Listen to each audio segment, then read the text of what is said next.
Hello, you're listening to the Charles Bonnet Syndrome Podcast. My name is Shaimond, and today's special guest is Karen Tan Sai. She has CBS, and she's a caregiver for her mother that has dementia. So how you doing today, Karen? Getting by for the first half of the day. Okay. Yeah, half down, half more to go. One moment at a time. Yeah. So thanks for agreeing to come on and discuss CBS. If you don't mind, could you talk about what the eye condition is that you have? My eyes has been actually fluctuating. And so when I saw my doctor to get my eyes checked, they even asked me if I'm diabetic, which I'm not. And it fluctuates so much that I have to have like different, eyewear, and my optometrists, they're the ones that had diagnosed me with my CBS in regards to being with them for a couple of years now.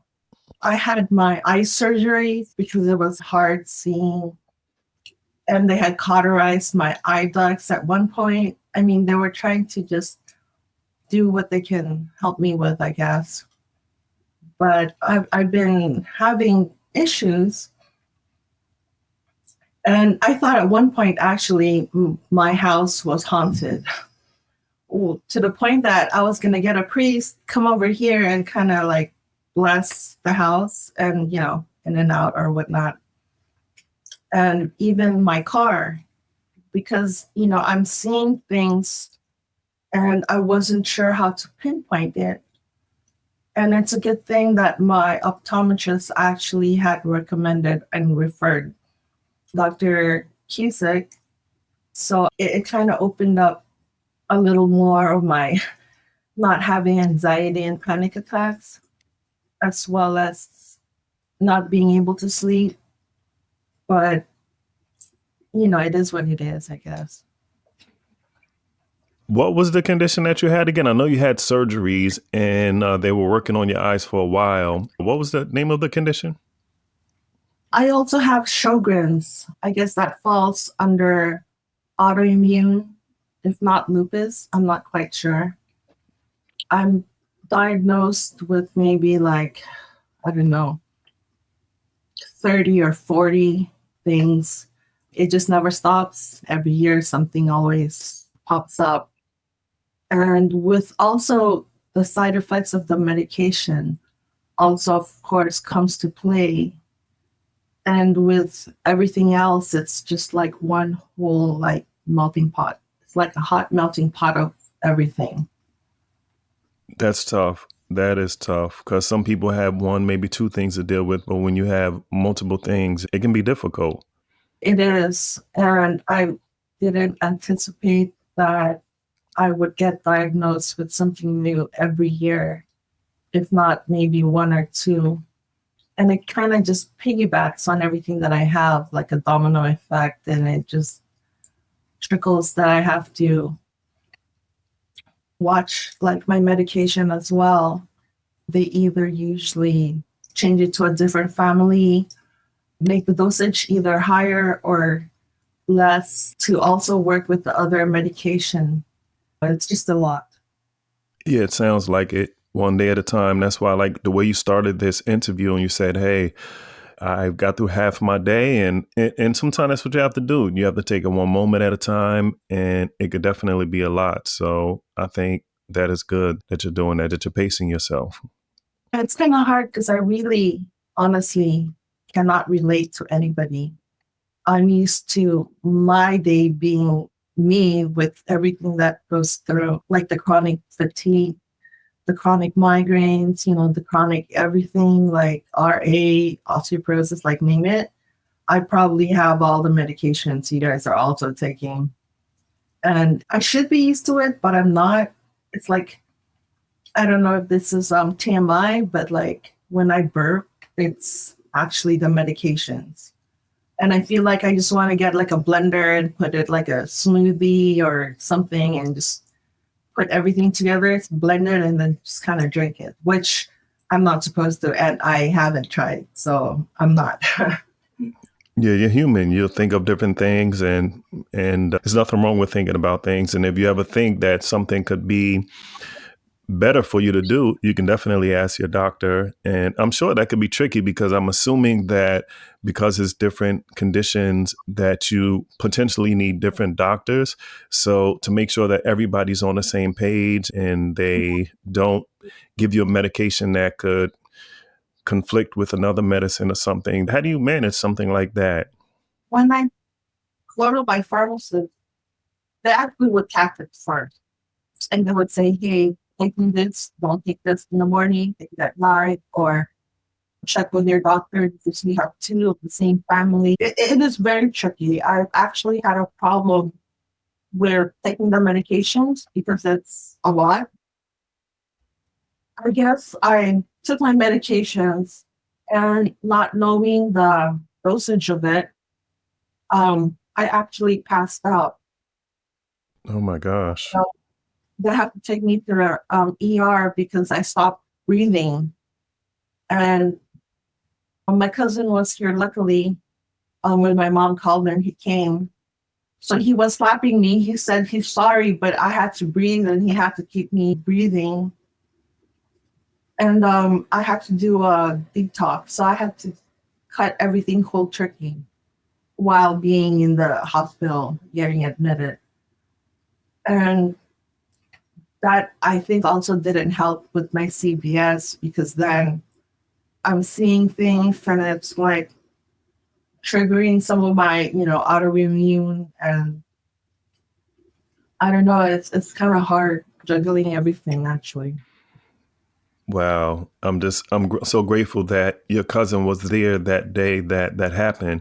It's amazing how life is because let's say on most days your cousin is not there or someone's not there and it could have happened and it could have been so much worse. But that's amazing how life is where someone will be there to help you. Or even if somebody's in your car and they say, look, and you're like, I usually drive this route alone, but I had my niece with me that day or something. So thank God for that. I'm curious, does your vision change depending on what medicine you're taking or if you're having a flare up with your autoimmune conditions? Meaning, does it get better and worse or is it just consistently declining? With the side effects of my medication, I'm not sure because I've been taking it for quite a while. Like, I guess I've had it for more than 10 years. So sometimes it's like an daily, it's like my everything daily that I can't even distinguish one from another. For me, it's the norm. That's why it's hard for me to relate. But when I really do feel the pain, then I know the intensity is like, it's like really bad.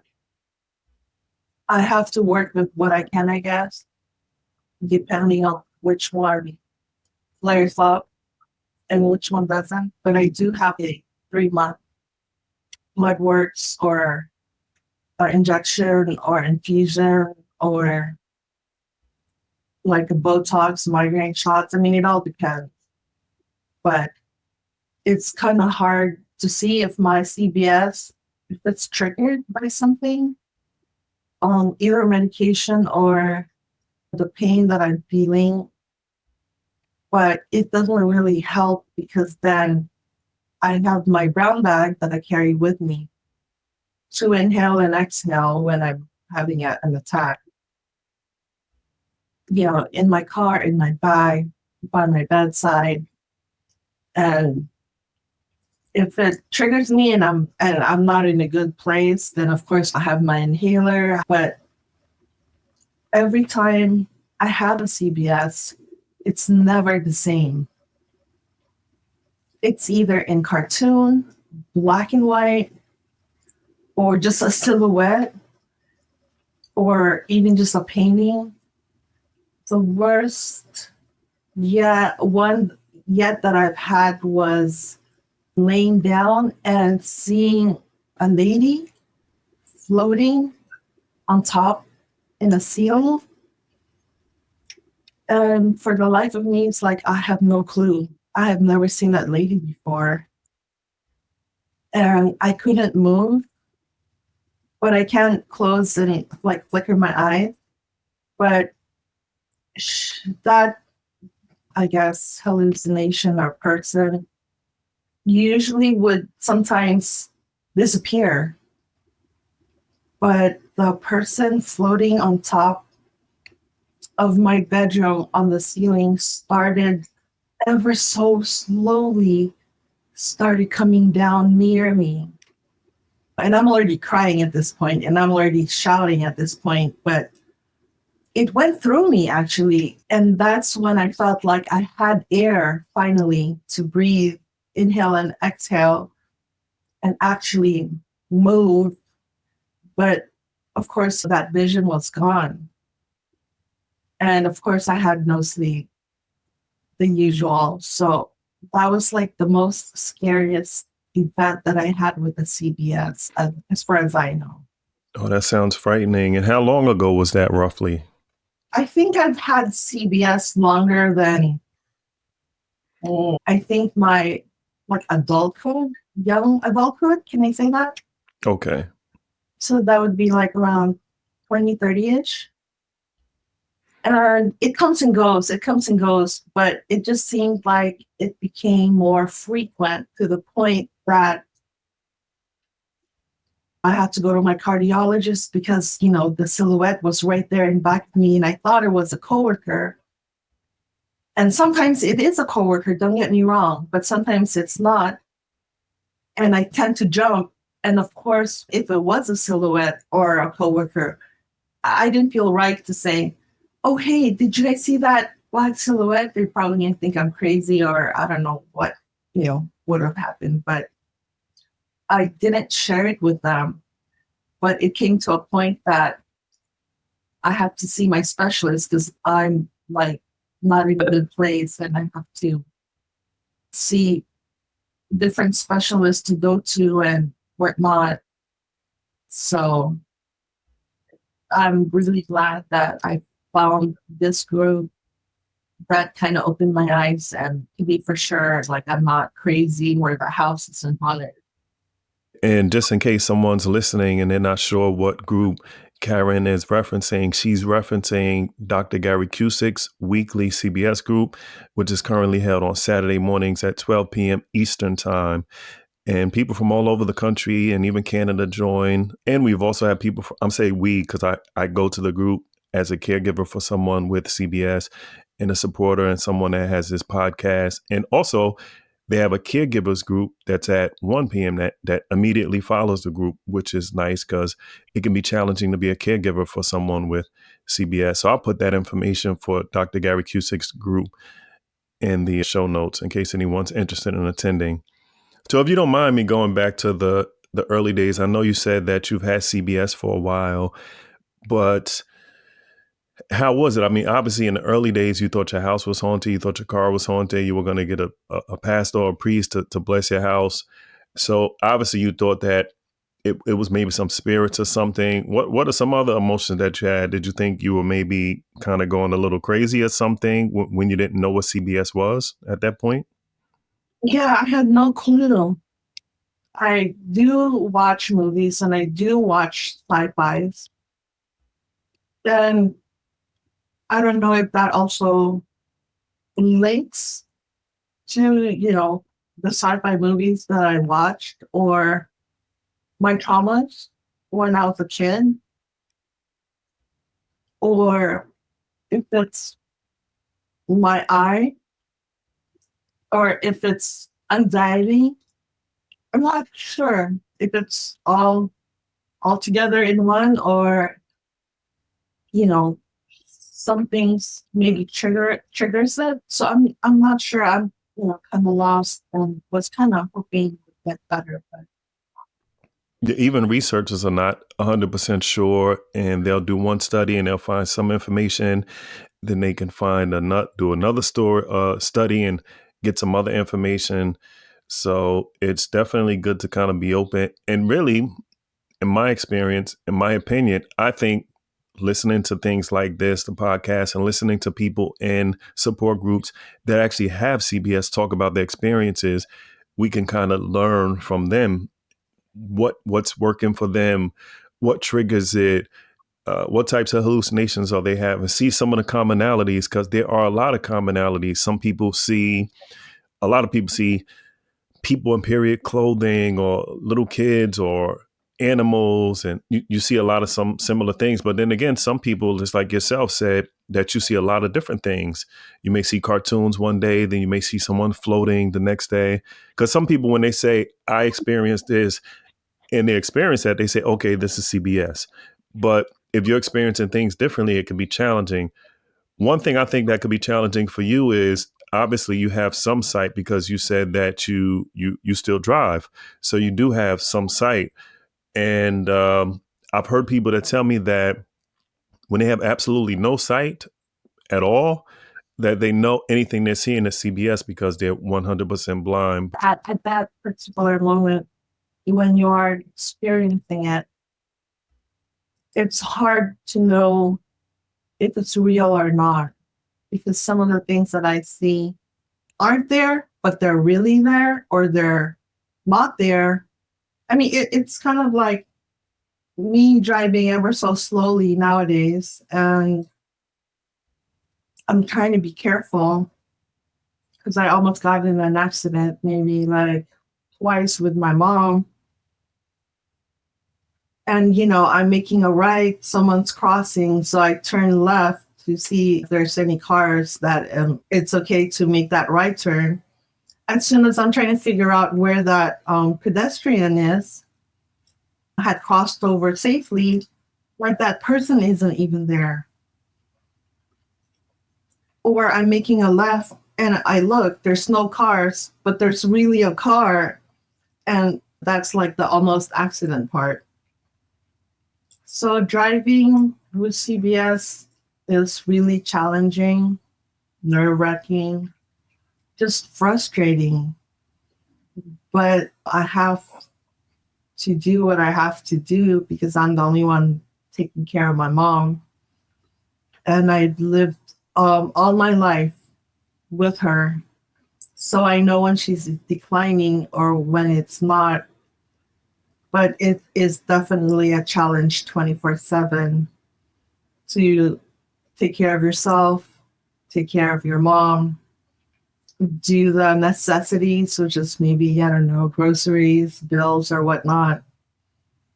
And it would be great if I knew then what I knew now, of course, then that would have like alleviated at least some part of stress from what I have. That's tough. And I totally understand. You said you have to do what you have to do. And there's a lot of people that are in that situation. And when because you're in California, I think in Southern California, and it's different than it is in New York, where maybe you can take a taxi easily, or you can take a subway or a bus.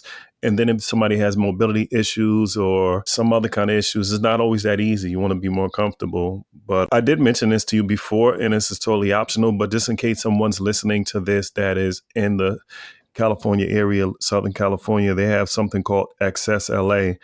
And that's basically a paratransit service out there. And I know they have a customer service number. It's 1-800-827-0829. And once again, it's Access LA. And they actually can tell you if you're eligible for paratransit service because you have some conditions and you have CBS.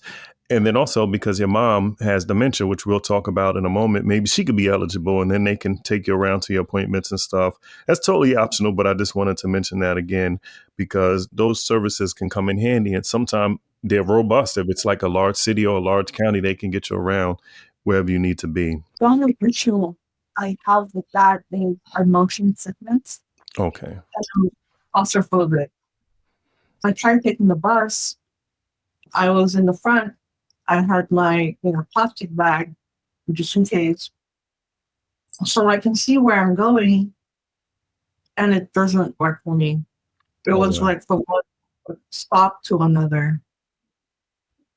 So it's kind of difficult for me to have somebody pick me up and drop me off. I don't do Uber because of that fact. Mm-hmm. And I'm trying to be careful also for my autoimmune, because I haven't watched a movie in like more than 5 years.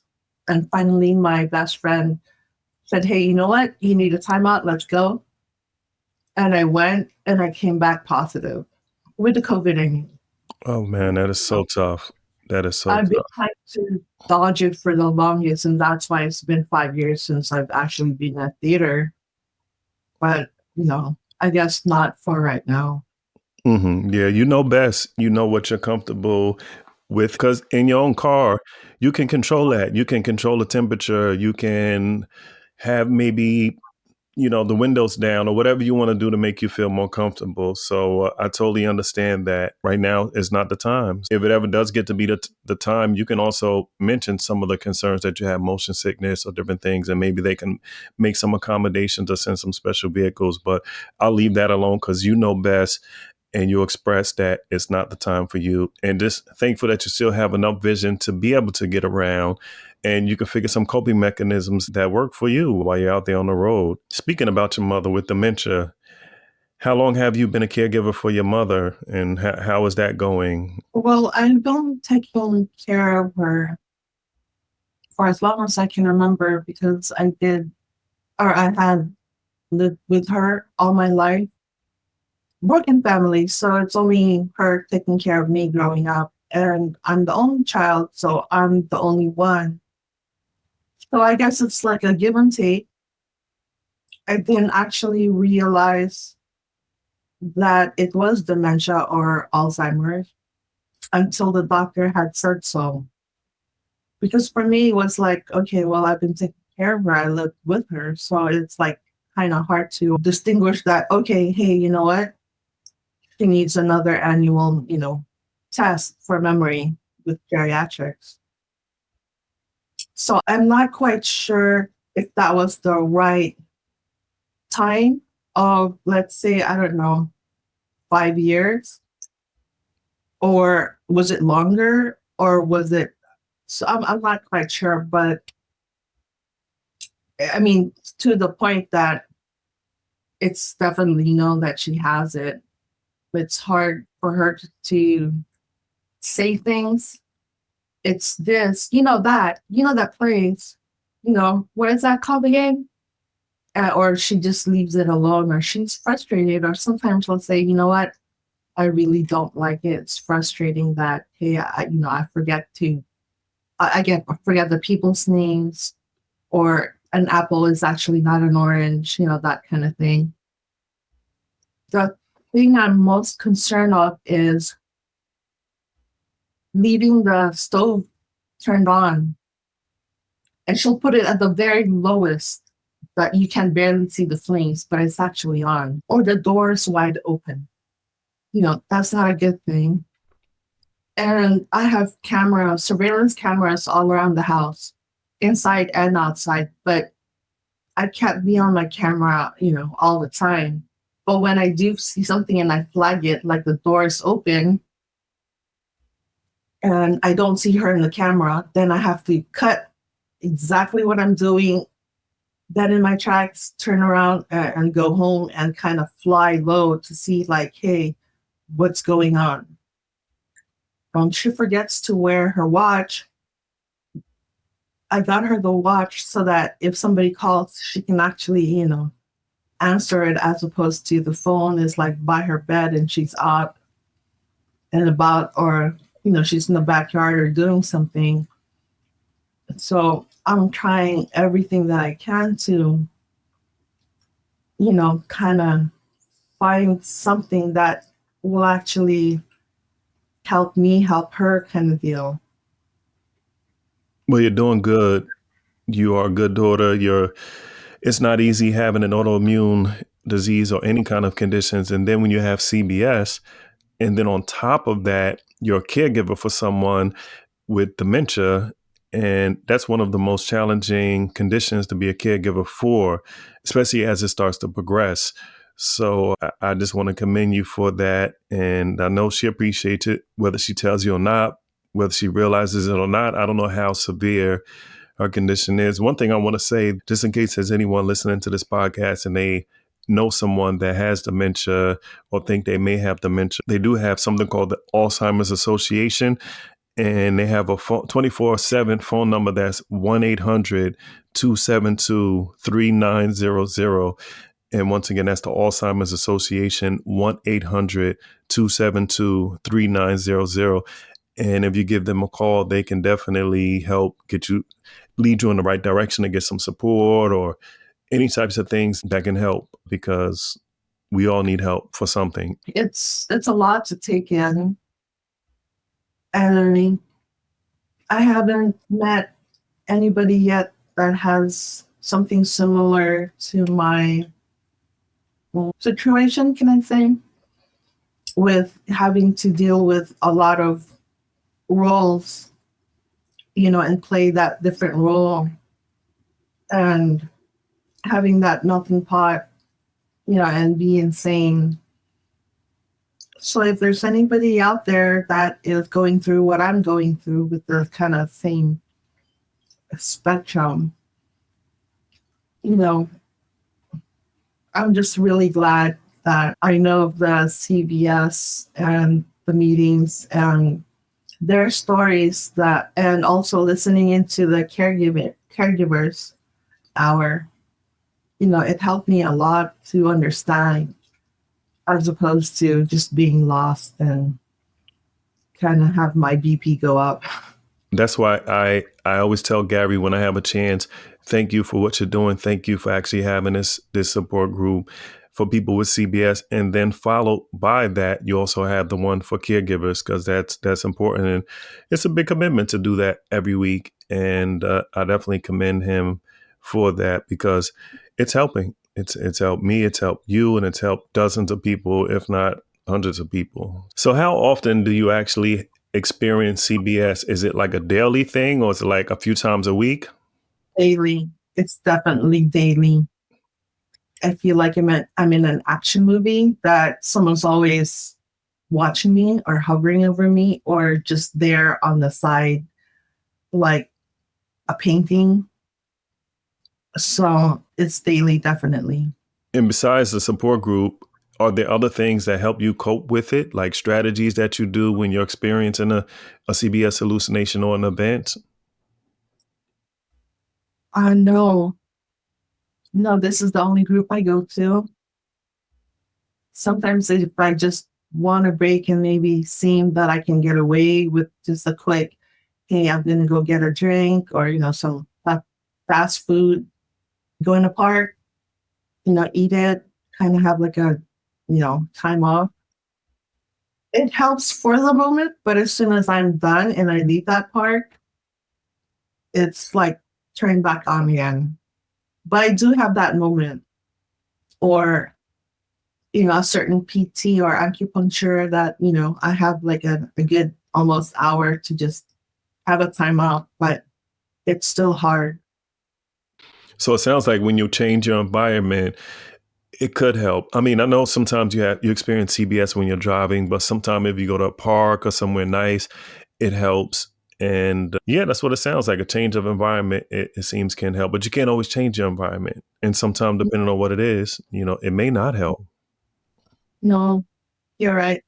Sometimes it doesn't, but I guess I just do what I can do while I still can and see, hey, do I actually get this whole time out to myself, or is it just something that I just have to kind of keep myself busy? Or do I just kind of, meditate? I mean, sometimes it works, sometimes it's like a hit or miss, basically.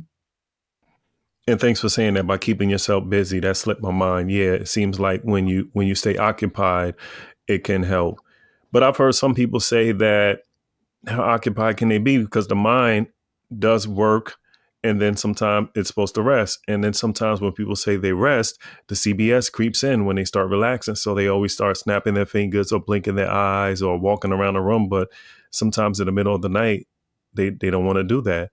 And that's definitely a challenge. It is.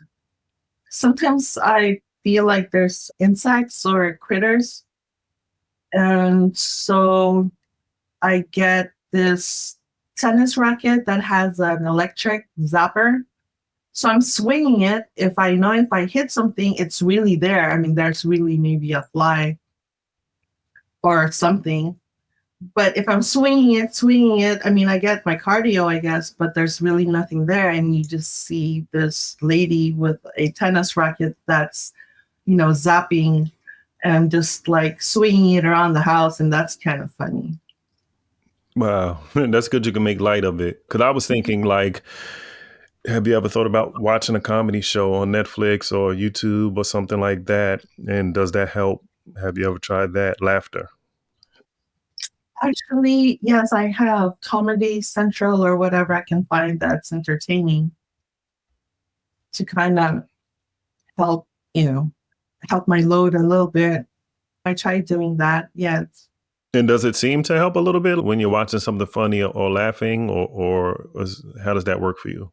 Sometimes it does, but sometimes it's just audio for me. I'm listening to it, but my mind is on a different level. I don't know how that works, but supposedly, I'm trying to concentrate and okay, hey, you know what?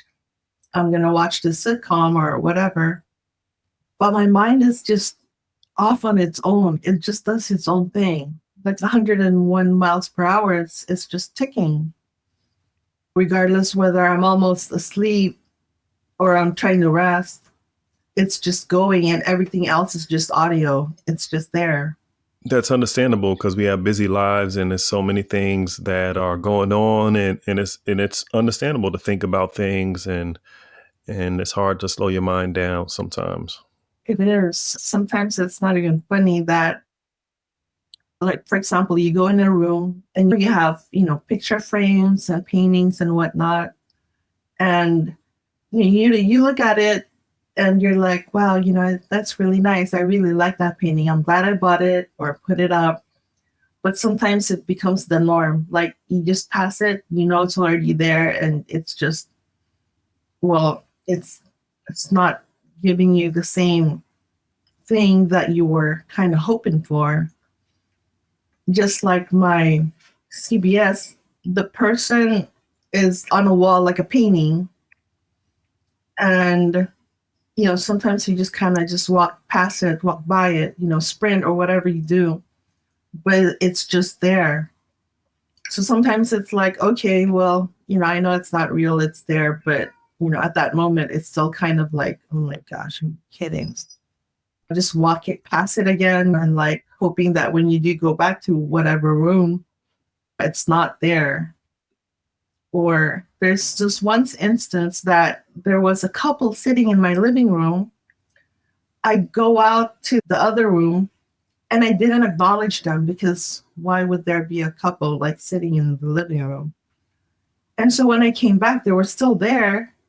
And I kind of acknowledged them and said, hi, hello. And they were actually real people, I guess. It was like a visitor. I mean, not my visitor, somebody else's visitor that was there sitting. Wow. So it's kind of like, I'm sorry, I didn't mean to be rude to not say hi and acknowledge them the first time I passed them. But the second time was the time that I did acknowledge them and they said, oh, yes, hi. And that was kind of embarrassing. And you don't want to like walk up to someone and try to touch them because if they are real, you're going to touch someone and that's rude. But if they're not, your hand will go right through them. So it's challenging. CBS is definitely challenging. It is. There are other people with CBS that are like brave souls and, they can like do, whatever they do and kind of like, I can't do that. I can't like say, okay, you're not real. I'm going to pass you. I can't do it. There's no way. I mean, especially if they're really a person and you're going to pass them, you're just going to be like, okay, sorry for the bump. It's just, oh God, it's just raining.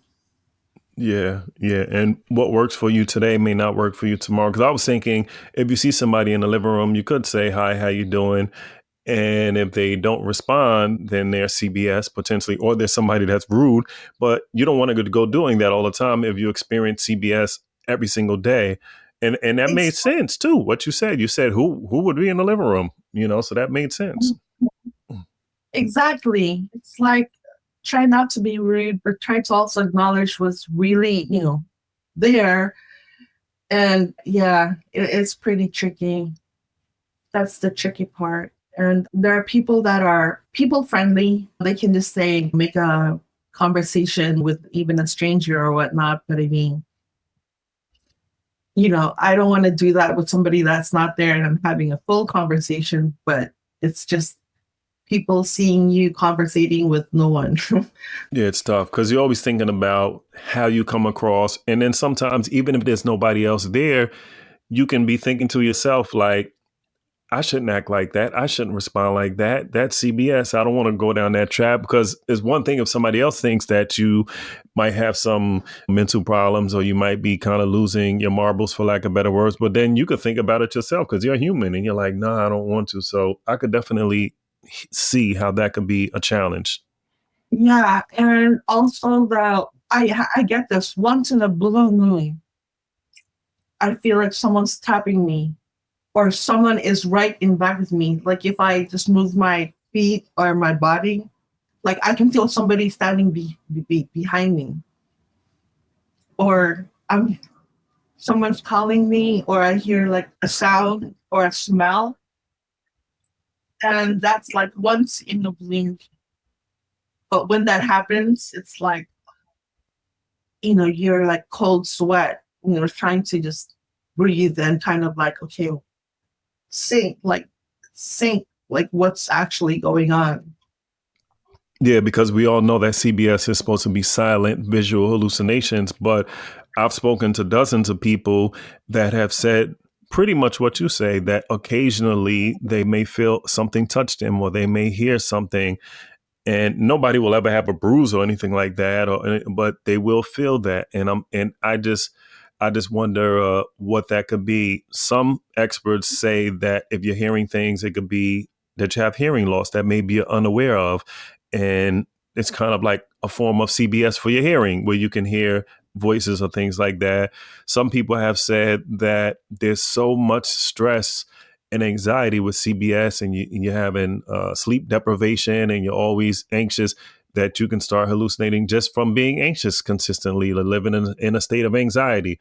I've heard that, and that's interesting to me. And I think there could be some truth to that, just coming from someone that's not a doctor or anything like that. But I have heard that said. I've heard that it's CBS plus when you experience other symptoms. But for the most part, most of the experts say that means like it could be something else going on. But we do know that just having anxiety can cause you to experience some kind of hallucination, especially if it's intense. So, and it's a part of life. These things have happened. People have been having hallucinations probably forever, really, for different reasons. And it doesn't always have to mean that you have dementia or something like that. It's some things are unexplainable. Right. And I'm kind of glad it's only once in a blue moon that, that happens. And because that would be a whole new different, can of worms to open up if, it's more frequent, then that's a whole new scenario.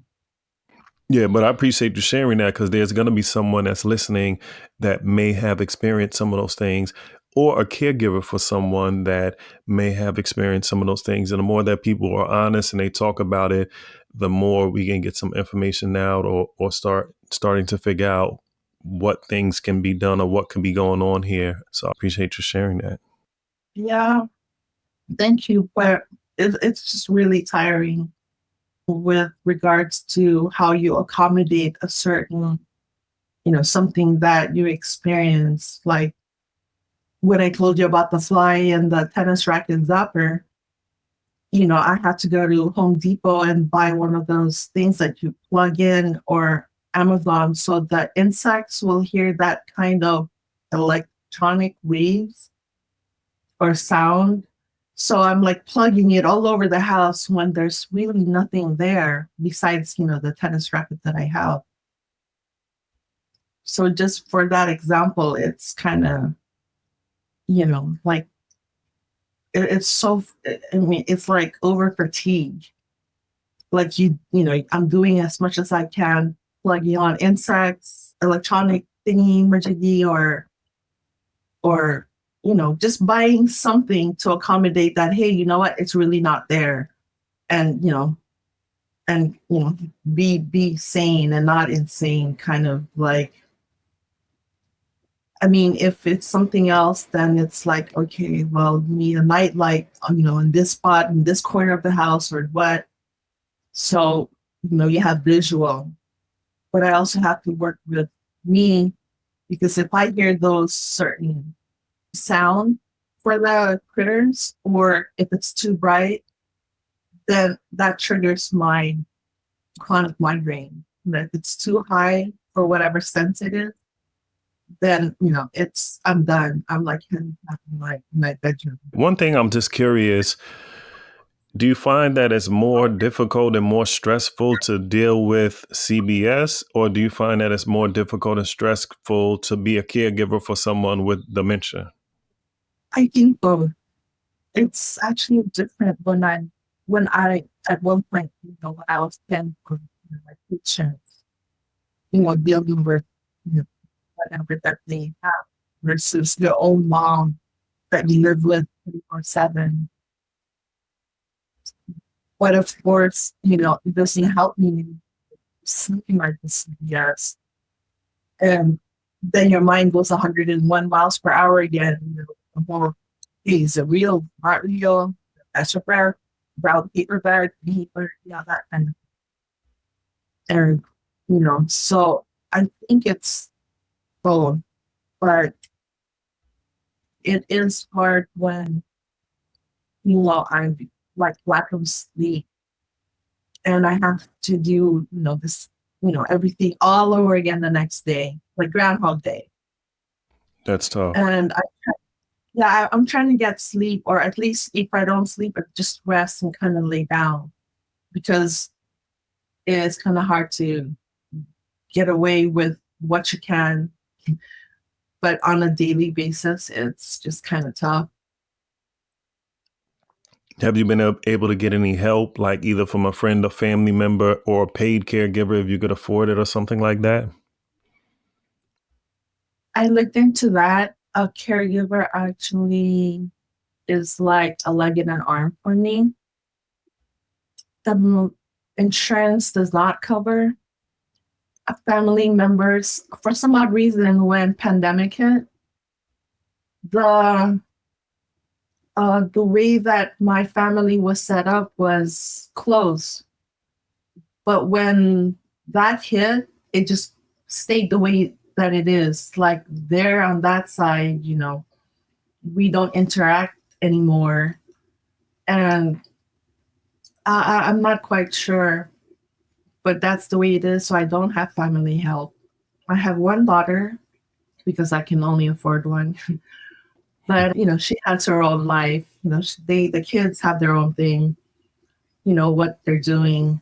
So I also don't want to burden them, although I did mention, at one point I did mention what was going on. But of course, it's really up to them what they would want to do or would like to do. But I don't have any family as of now that can help me. Being the only child, it is only me. Cousins and friends are different, of course, but the only help that I can say I get is from my best friend I've had for maybe, 30 years.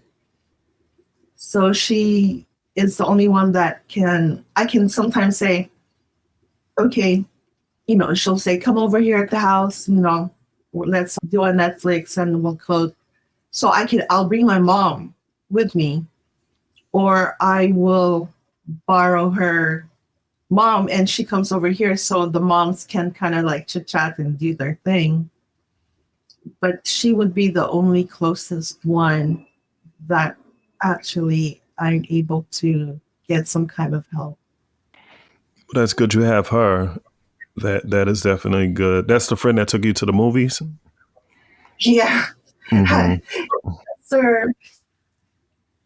Mm-hmm. That's Yeah. good. And sometimes we can't figure a way to change the situation or get the help we want or do what we want, but there are answers and there are things. Sometimes it's not, and you just take it one day at a time and just kind of get through it. But sometimes there are organizations out there that will get a caregiver for you that you're unaware of, or there are programs out there that can offer support that you never knew about, and they may not have the resources to have advertising, or you maybe haven't spoke about it. So I would definitely recommend like calling the Alzheimer's Association, or doing some kind of a research and seeing what you can see, and just talking to people, and even other caregiver groups, because it doesn't really matter. It's universal, and there's some unique experiences to each type of caregiver, but there's some universal things too. So, and they can say, hey, I know this person, and this person went to this doctor, and this term for this, and this organization does that. And you say, man, it's amazing. So I would definitely recommend trying to learn. You can Google that and say, hey, what are some organizations that help people with CBS, or some organizations that help caregivers, or how can I get some relief or something? They call it respite care when the caregiver needs some rest. She does have her friends that sometimes, which is also once in a blue moon, I can say, hey mom, do you want to go visit, so and so? And she'll say, okay. So I'm like, okay, we'll give them a call, see if they're, okay for me to drop my mom off with them for a couple of hours. So that's also her break. That's good. So your mom, it sounds like she definitely has dementia, and she definitely, probably like most people with dementia, is probably declining, but she still is able to have a conversation, even though she can't find the words sometimes. She can still talk to a friend. And so she's not all the way incapacitated yet, right? No, I'm hoping not. Mm-hmm. But everything is always the first time. This is my first time, either seeing, eating, everything is first time. And I'm like, okay, or if you say so, or but that's the only way I can also kind of relieve myself and say, hey, you know what? My mom's with her friend. They're either playing bingo or something, I don't know, and kind of have my time out. But of course, in that time out, you know, I'm here, trying to, clean the room, make me an accident free, you know, doing the laundry, doing chores. I'm keeping myself also busy, but at the same time, it's like the necessities that I have to do, like our medication, my medication, sure, like the calendars with the doctor visits and whatnot. So it's been tough actually being the daughter, for my mom, even the husband, the friend, the dad for my daughter, the friend, the enemy. I'm playing all these roles, and it's like, well, I just feel like sometimes I'm not productive, and when I'm not, I feel like, well, you're supposed to be playing your role. Like, what happened? Yeah, you're more productive than you realize. And often in life, we are doing better than we realize. And you definitely are making a difference. And sometimes in life, just getting through the day, it is an accomplishment. It is something big. It doesn't have to be, getting this big thing accomplished, or doing something extraordinary, or becoming famous, or hitting the lottery, or whatever. That's just what's coming to my mind.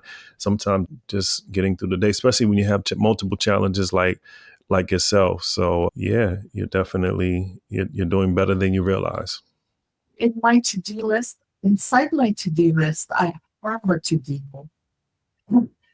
And I have my whiteboard. I try to write what I can to make something, if it's more, there's always something new. So I'm always typing that word again and making changes. Or my diagnosis medication, my mom's medication, like the one that it's a pill box, for the whole month. There's one for the week, and there's one that is daily.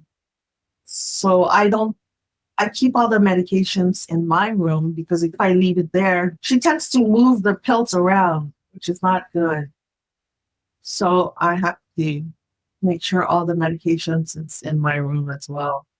That's probably a good idea too, because sometimes if you have Alzheimer's, you can take your medicine and say, wait, did I take the medicine? And then take it again and you can like overdose or something. I'm just assuming because memory can be a challenge for most people with Alzheimer's, if not all of them. So that's definitely good. Would you, just in case, sometimes people listen to this podcast and they ask me like, oh, can I have the email address or they want to reach out or anything? Would you want to leave your email address just in case anybody wants to reach out to you and maybe ask a question or share some information?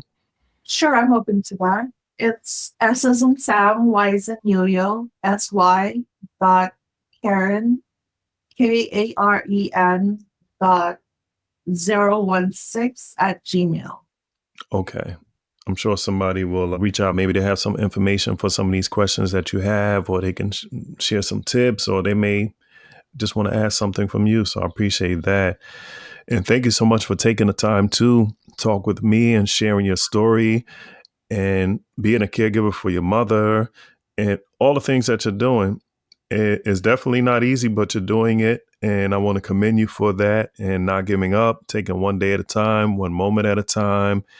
And anytime that someone can share their story, someone else can benefit somehow, some way. So I appreciate that. Thank you again for having me. And hopefully my story can help somebody out there. Or if you want to reach out or ask me something or something that maybe you can relate and just to talk, I'm totally okay with it. And again, thank you for having me. I appreciate it. Oh, you're welcome. No problem. And thank you so much for being here again. Thanks for listening. If you enjoy the show, subscribe and rate the podcast. It makes a difference. And if you would like to contact me, you can email me at info@cbsyndromepodcast.com.